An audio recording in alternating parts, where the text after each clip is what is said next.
Hi there, hope you had a wonderful weekend and welcome to a class here on teaching that I think will become like bread and butter, like really I think this teaching here will really influence our way, our Natto philosophy, uh, particularly when it comes to like generalizing the teachings beyond insomnia, but like hyper pertinent to insomnia as well. Of course, we're going to talk again about the token and the signal here. After I released those Cypho 1 and Cypho 2 videos, I pondered more, and I think this came out of that, and I think it's going to be really helpful. But we're going to jump into it in a second. Firstly, somebody told me that they were interested in becoming a sleep coach this batch, but the videos on the YouTube channel on our website didn't work. So I fixed that. So you can head over to our website, scroll down to the part where it says like, are you interested in becoming a sleep coach? And the videos work now. There's one slot left for our Feb 15 starting time. So yes, with that said, we are going to talk here about finding your token, identifying your signal, and learning true befriending. And if all this sounds like really confusing, what's Daniel talking about here? We're going to go over everything, of course, in this video. And we're going to start by finding your token. Okay, finding your token, and we're going to define what a token is. And I want to say something that I've said in different ways before, which is I usually say, some of you know this, like that I usually say like the human brain is a survival machine. Well, we're going to say it a little differently today.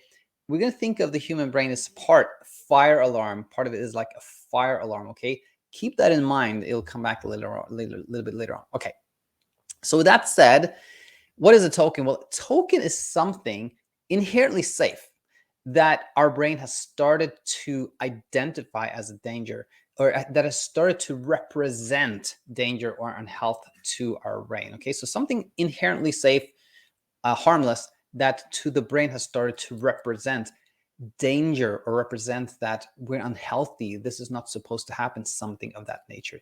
So that thing, that something is a token. Okay, so I'm going to ask you to identify a token right away here by asking you this question. What is the token when we have a phobia of balloons? Okay, think about it for a second. And if you said balloons, you're correct. In this scenario, the balloon is the token. A balloon is something inherently safe and harmless that, in the case of this phobia, to the brain has started to represent danger. Okay, so it has become tokenized. It has become tokenized. Now we're gonna now look at something that's a little bit more not quite as obvious maybe to see. What is the token when we have insomnia?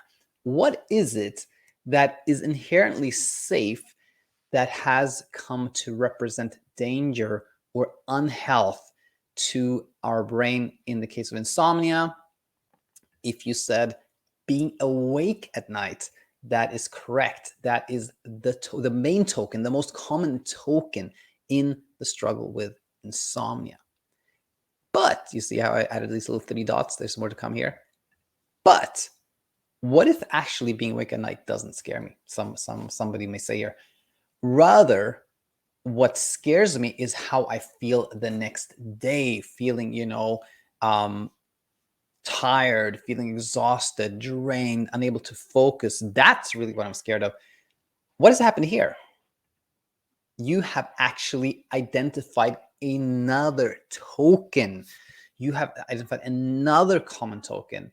And so the thing is, like, feeling exhausted, feeling anxious, being drained, crying, these things they are inherently safe experiences. They can be quite unpleasant, of course, but we are safe when this happens.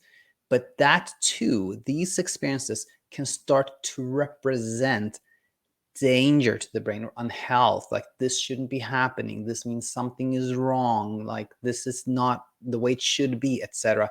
They can be tokenized. Many things can become tokens. Anything that inherently is safe and harmless, but that to the brain has started to represent either danger or that something is wrong, that has become tokenized. Okay.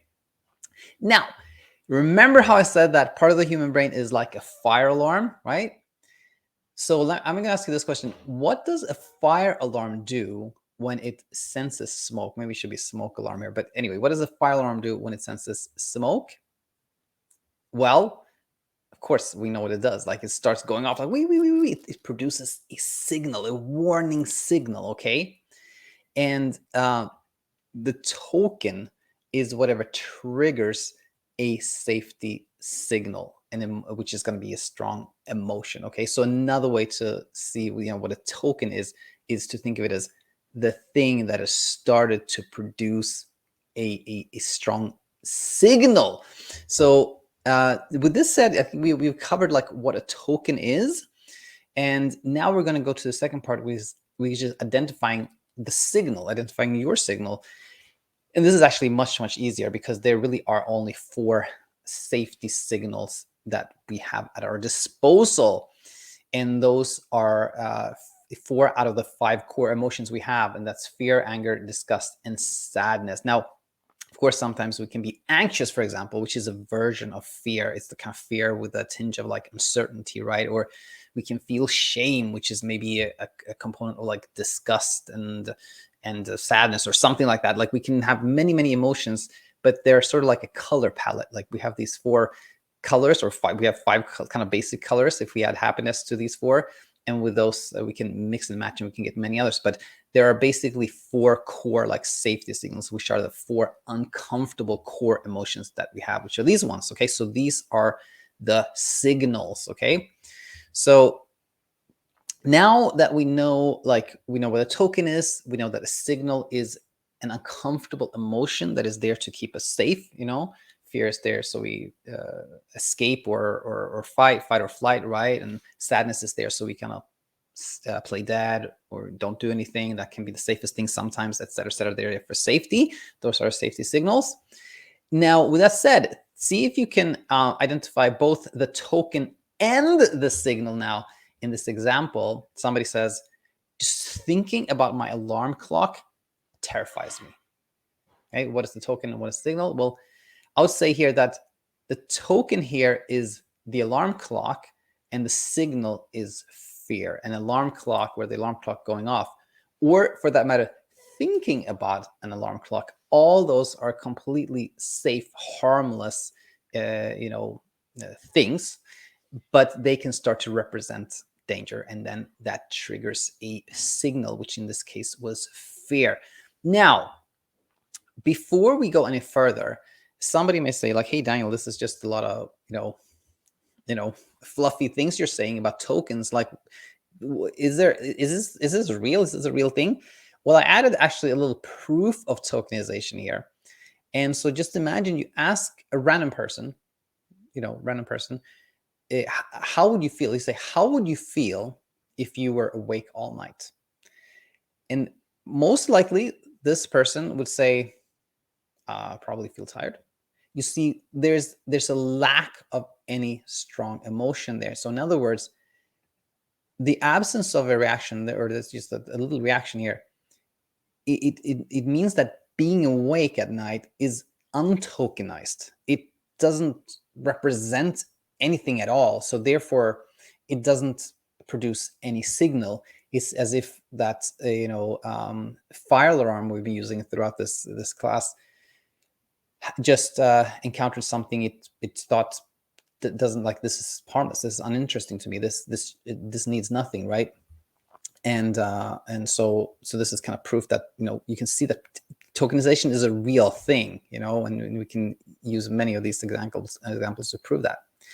Which leads us to kind of like final point, which is like, okay, where's the practical takeaway from here? Well, we're going to talk about befriending here, and if you're new to the channel, a lot of this may be confusing, but if you just browse the episodes here, browse the classes, you'll hear a lot about how we talk about befriending wakefulness. And the idea basically is that insomnia comes from us thinking that starting to think of being awake at night as a threat. And as we teach the brain that it's not a threat by becoming more willing to be awake at night, then we call it befriending wakefulness. Now, what comes up quite often, and this is where I think the token and signal teaching, one of the times where the token and signal teaching becomes very practical, is this. Somebody says, hey, Daniel, I've been befriending wakefulness for weeks, but I'm still scared of not sleeping. What's happening here? Okay. In the past, I used to respond to that by saying, well, you know, you're, you know, you, befriending wakefulness has become a sleep effort here. It's become, you know, it's become a way that we try to make ourselves sleep. Uh, but I now see that I don't think this is as true as the following. We are trying, when we say I've been befriending wakefulness, but I'm still scared of not sleeping, what has happened is we've tried to escape the signal by befriending the token. Okay. We've been trying to become okay with the token, but we're still doing that in an attempt to like get away from the signal. We don't want to hear the signal. Okay. So we have missed something, which is that all these struggles, all the inner struggles are not actually about the tokens. The tokens are in fact, they're interchangeable. They are not actually very interesting. What is actually what matters is that our inner struggle always comes from trying to avoid that uncomfortable signal. And as all signals are ways that the body is trying to, the brain is trying to communicate with us. And when we don't want to hear, it amplifies the signal. It's kind of like a smart alarm, like going back to the fire alarm again. If we have that fire alarm go off and we try to like tamper with it, we try to block it, block out the sound, but this is a smart alarm. It goes like, oh, wait a minute, there's something stopping the signal. I got to amplify it. So again, when we try to avoid uncomfortable signals, they just become amplified. And when we're trying to befriend the token while trying to escape the signal, then it actually leads to exactly this. We're still just as scared when we're trying to befriend wakefulness in an attempt to escape the signal, the fear. So what we're learning here is that what we want to do is see this and befriend the token and the signal, or simply understand that befriending the token is just sort of a camouflaged way or an indirect way of befriending the signal as well.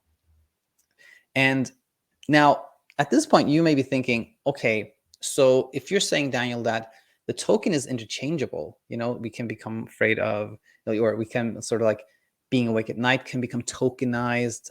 Certain thoughts can be tokenized, feeling like palpitation that can be tokenized, you know, clowns can be tokenized, balloons can be tokenized.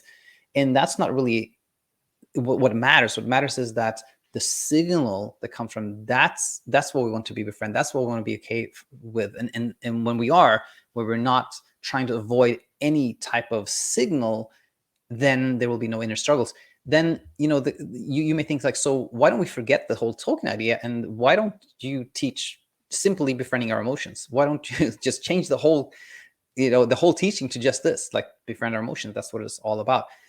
Well, I think that actually that type of teaching is quite prevalent in, for example, like ACT or ACT.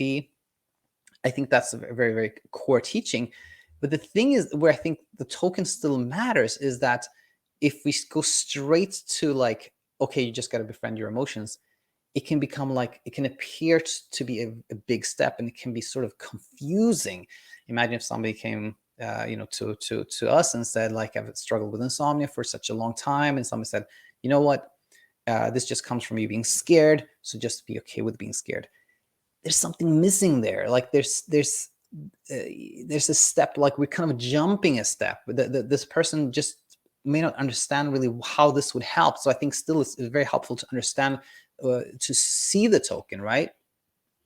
In other words, somebody may say, like, how will befriending an emotion help with insomnia? So the token, I think, can help us see clearly where the confusion is, where the misunderstanding is in that like alarm system of ours. And just to help clarify that even more, like common tokens are thoughts. Like, you know, people often say, like, I have this recurring thought. I'm obsessing about this. This thought happens over and over again. You know, the thought can be tokenized. A thought that actually inherently is safe can start to represent danger, or like, this shouldn't be happening. I shouldn't have this thought all the time. It can be tokenized. Sensations like twitching, or like some sour, like an acid sensation in our stomach, or like some sensations can also be tokenized. Memories, you know, can be tokenized. All these things can be tokenized, and that's just helpful to know, because again, when we see that, okay, this has become a token, but it's actually completely safe, that alone is helpful. And then we can sort of befriend the token while knowing that that's actually a sort of camouflage way of being afraid or befriending the signal that comes with it. And finally here, emotions, of course, also can become tokenized. Yes, that can happen. It's quite common. It's basically when an emotion itself, so the emotion that we call fear, for example, starts to represent danger in itself. It's like we're scared of being scared. And when this happens, the token and signal are the same. So we're befriending, one is befriending the other. And then actually, this is going to be the final note here. Something I saw the other day that I shared in the newsletter. When this is confusing, you can think of it this way. Everything we're talking about here, tokens, signals, emotions, thoughts, all this, where is that happening? It's happening inside us. It's an inner struggle. All inner struggles is just things that happen inside us, not outside of us. So when we think about this, that all this is just aspects of me, if you will. What we're trying to befriend, wanting to befriend, is really ourselves. In other words, all this talk about befriending, well, what are we really trying to befriend? What we want to befriend is ourselves. So in other ways, it's all self-kindness. It all boils down to self-kindness, being okay with ourselves. So if anything is confusing, that is what I think really helps to remember. So with that said, I'll pause here. As always, let me know in the comment section what you thought. Look forward to hearing from you. And if you're finding your way to where you want to be, sleep is happening easier, you're leaving the struggle, you feel more like yourself, that is wonderful. But if you find that things are difficult, you're feeling lonely, isolated, it's not clear what's happening, then do head over to our website, thesleepcoachschool.com, check out our coaching options. And if you decide to join one of our programs, then we look forward to seeing you on the other side. That said, I'll pause here. I look forward to seeing you next time. Bye for now.